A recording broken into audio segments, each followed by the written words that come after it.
Good morning to all. Welcome to Karnataka LMC content. I am Nagmani and in today's class I am going to explain chapter 20, book 2, Hard Times by Charles Dickens, prescribed by the University of Mysore to the secondary B.A-Optional English for semester CBCS 2020-22. The title of the paper is Victorian Fiction. The title of the chapter is Men and Brothers. In the Cocktown, all of a sudden the working class people decide to have a trade union. The trade unionism is being born at Cocktown. ಕಾರ್ಮಿಕರ ಒಕ್ಕೂಟವನ್ನು ಆರಂಭಿಸುವುದಾಗಿ ತೀರ್ಮಾನ ಮಾಡ್ತಾರೆ. Slackbridge a declamatory orator is introduced. Slackbridge ನಾಯಕ ಆಗ್ತಾನೆ. A declamatory orator, declamatory, self-pronounced and very good talker, orator is introduced. Stephen's courageous decision not to join the union for personal reason. ಅಷ್ಟು ಸುಲಭ ಅಲ್ಲ. ಎಲ್ಲರೂ union join ಆದಾಗ ನಾನು union join ಆಗಲ್ಲ ಅಂತ ಹೇಳೋದು. But Stephen takes decision courageously. ಈ ಎರಡು ಬೆಳವಣಿಗೆ ಚಾಪ್ಟರ್ಲೇ ನೋಡ್ತೀವಿ. The labouring hands have gathered in a meeting to ventilate their grievances. ತಮ್ಮ ದುಃಖವನ್ನು ವೆಂಟಿಲೇಟ್ ಮಾಡಲಿಕ್ಕೆ, ಎಕ್ಸ್ಪ್ರೆಸ್ ಮಾಡಲಿಕ್ಕೆ all the workers have gathered in a meeting. Mrs Slackbridge a declamatory orator. Mrs Slackbridge is a self-pronounced orator, a very good talker, gives them a speech. ಅವರಿಗೆ ಒಂದು ಭಾಷಣ ಮಾಡ್ತಾನೆ. Containing a number of biblical and historical references.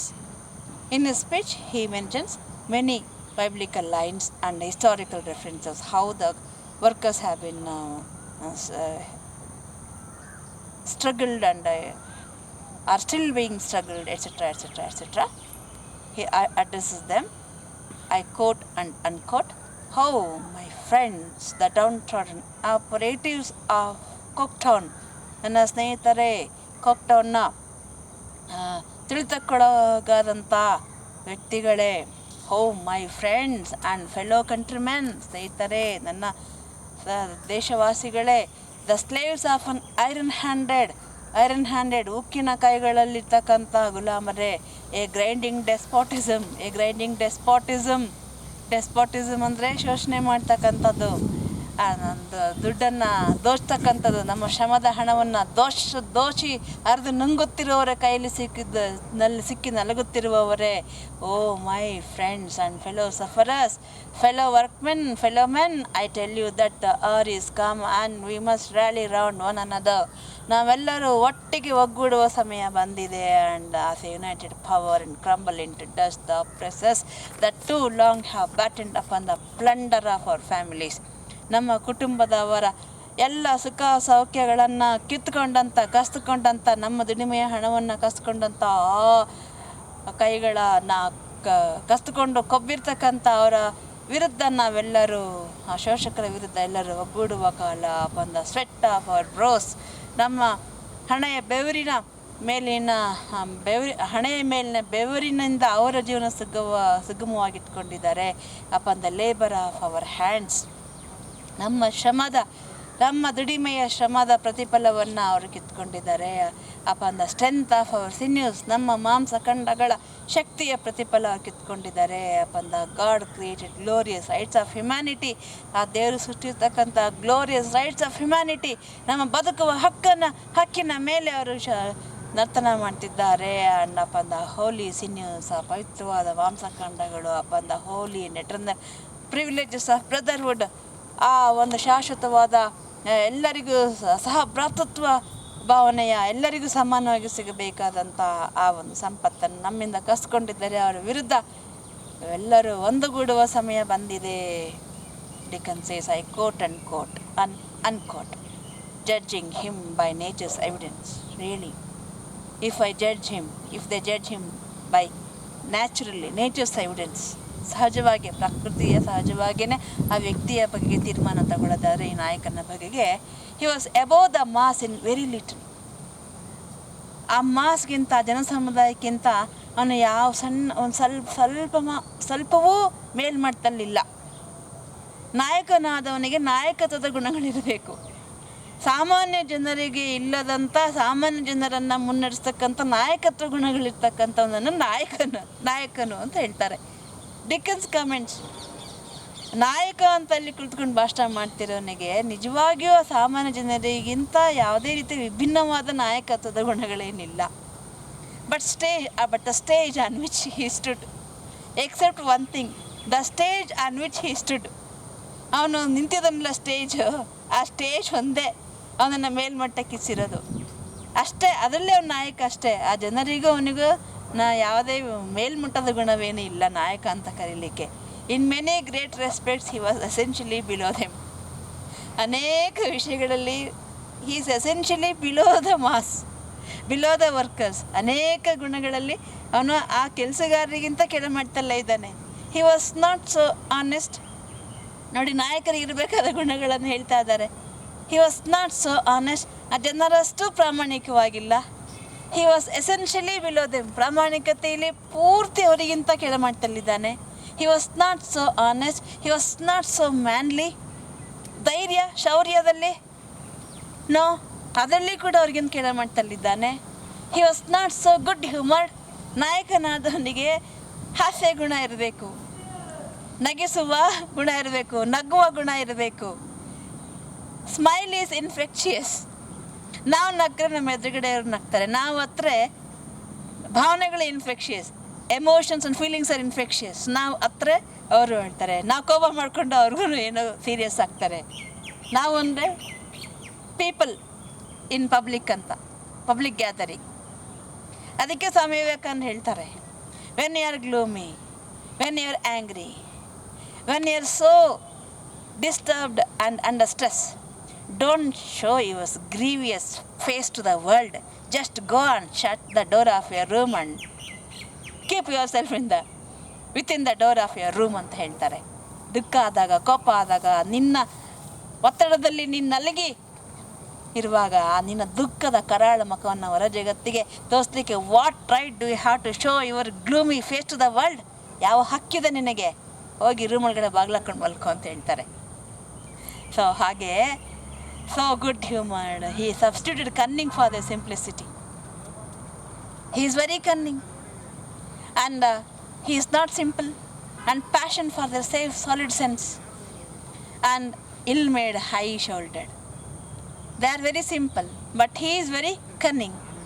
Passion for the safe solid solid sense an ill-made high-shouldered man. Ill-made high-shouldered man, ಭುಜ ಒಂದೇ ಎತ್ತರವಾಗಿರೋದು. With lowering brows, ಹುಬ್ಬು lowering, ಹುಬ್ಬು ತುಂಬ ಹಣೆಯಲ್ಲಿ ಕೆಳಮಟ್ಟದಲ್ಲಿದೆ. And features crushed in turn habitually even in his mongrel dress. ಅವನ dress mongrel gown ಹಾಕ್ಕೊಂಡಿದ್ದಾನೆ, like father of the church. So ಅವನ ಫೀಚರ್ಸ್ ಅಷ್ಟು ಎದ್ದು ಕಾಣ್ತಾ ಇಲ್ಲ. with the great body of his hearers in their plain working clothes. Though he is wearing the mongrel, his dress wearing mongrel, with the great body of his hearers, ಅಲ್ಲಿರ್ತಕ್ಕಂಥ ಅವನ ಕೇಳುಗರ they are in plain working clothes. ಮಾಮೂಲಿ ಕೆಲಸಕ್ಕೆ ಹೋಗುವಾಗ ಹಾಕೊಳ್ಳುವಂಥ ಬಟ್ಟೆಲಿ working ಕ್ಲಾತ್ಸಲ್ಲೇ ಇದ್ದಾರೆ. ಅವನು ಮಾಂಗ್ರಲ್ dress ಹಾಕಿದ್ರು ಕೂಡ, ಹೈ ಸ್ಟೇಜ್ ಇದ್ರೂ ಕೂಡ, he is not looking like a leader, he is not looking like as passionate as them. I unquote. The hands listen to his speech attentively. ಅಲ್ಲಿರ್ತಕ್ಕಂಥ ವರ್ಕರ್ಸ್ ಅವನ ಮಾತುಗಳನ್ನು ಅಟೆಂಟಿವ್ಲಿ ದೆ ಲಿಸನ್, ಗಮನ ಇಟ್ಟು ಕೇಳ್ತಾರೆ. he expresses his indignation at Stephen Blackpool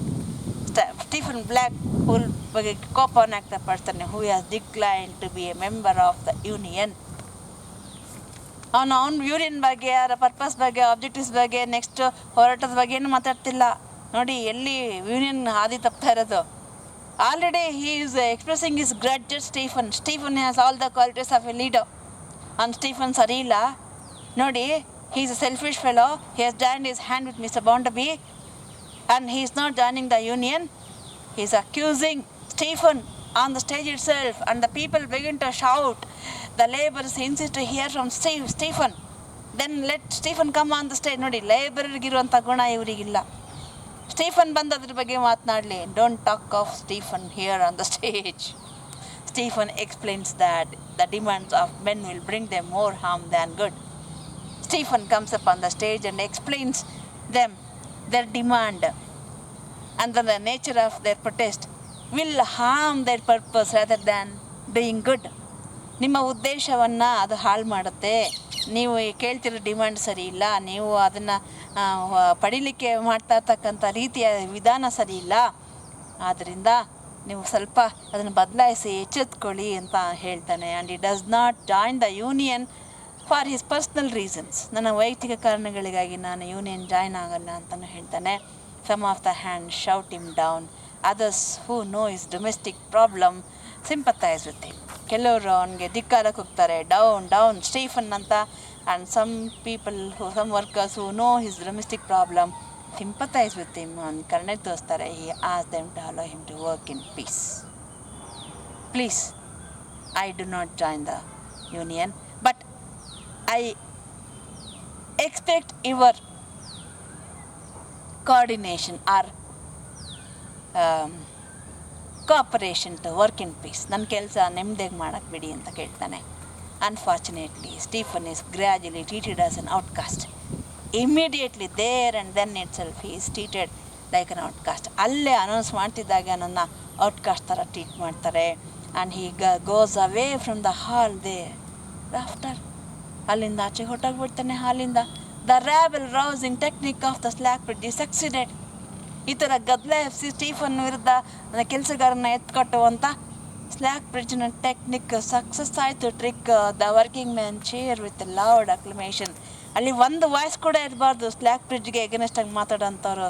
if there is any voice who can bring out the wrong motives or dishonest purpose of the union leader that is the voice of Stephen. In the beginning itself, he has curbed the voice of Stephen, and all the crowd cheer. United Aggregate Tribunal, that's the title or name of their union. Stephen's former friends have turned against him. ಇದುವರೆಗೆ ಸ್ಟೀಫನ್ಗೆ ಸ್ನೇಹಿತರಾಗಿದ್ದವರು now they have turned against him. ಅವನ ವಿರುದ್ಧ ತಿರುಗಿ ಬೀಳ್ತಾರೆ. No one speaks to him for the next 4 days. ಮುಂದಿನ 4 ದಿನಗಳು ಯಾರು ಮಾತಾಡಲ್ಲ. he has not the courage to even seek for Rachel in such a situation. ರಚೇಲ್ನ ಕೂಡ ನೋಡೋಕ್ಕಾಗಲ್ಲ. whenever he is in distress, who used to console him? Rachel. Even he cannot meet even Rachel in such a situation, lest she should become a victim, because he is afraid if we meet she will become the victim. ನನ್ನಿಂದಾಗಿ ಅವಳಿಗೆ ತೊಂದರೆ ಆಗುತ್ತೆ, ಅವಳು ಬಲಿಪಶು ಆಗ್ತಾಳೆ. And he suffers from an acute sense of loneliness. ಒಂಟಿಯಾಗಿ ಕಾಲ ಕಳೆದ್ಬಿಡ್ತಾನೆ. One day he is informed by Bitzer that Mr. Bondaby wants to speak to him. When he is going home from the work, Bitzer meets him and tells him that Mr. Bondaby is expecting him at his house, and he goes there, and Mr. Bondaby he walks towards the red brick castle as if he is duty bound. ಯಜಮಾನ್ರು ಹೇಳಿ ಕಳ್ಸಿದ ತಕ್ಷಣ ಹೋಗ್ಬೇಕಲ್ಲ, ಮನೆಗೆ ಹೋಗೋ ಬದಲು as if is duty bound. ನೋಡಿ ಪದಗಳ ಬಳಕೆ ಚಾರ್ಲ್ಸ್ ಡಿಕನ್ಸ್ ಎಷ್ಟು ಚೆನ್ನಾಗಿ ಬಳಸ್ತಾನೆ. Charles Dickens as if is duty bound ಹೇಳಿ ಕಳಿಸಿದ್ದಾರೆ. ಮನೆಗೆ ಹೋಗ್ತೀನಿ, ರೆಸ್ಟ್ ತಗೋಬೇಕು, ಕೆಲಸ ಮುಗಿತು ಅಂತ ಹೇಳೋಕ್ಕಾಗಲ್ಲ. It's my duty to meet the employer whenever he is called on me.